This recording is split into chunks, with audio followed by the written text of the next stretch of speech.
ஆதியில் வார்த்தைகள் மட்டும் இருந்தன. ஆதாம் ஆப்பிளை பறித்தபின் அந்த வார்த்தைகள் காதல் கவிதைகளாக மாறிவிட்டன. உலகின் மிகப்பெரிய காதல் கவிதை காதலியின் பெயர்தான். தாஜ்மஹால் தாசன் காதல் கவிதை எழுதுவதில் மன்னர். அண்ணே, அவ இன்ஜினியரிங் படிக்கிறா, ஒரு கவிதை எழுதி கொடுங்கண்ணே. முதல் மனுவை வாங்கி தாஜ்மஹால் தாசன் தாடியை சொரிந்தபடி எழுதிக்கோ என்பார். இன்ஜினியரிங் படிப்பவளே, என் இதயத்தில் வீடு கட்ட வருவாயா?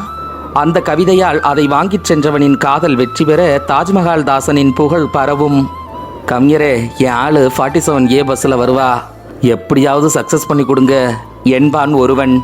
உன் ரூட்டும் என் ரூட்டும் ஒரே ரூட்டு, பின் ஏன் நடுவில் இந்த கேட்டு என்று அடித்து நொறுக்குவார் கவிஞர்.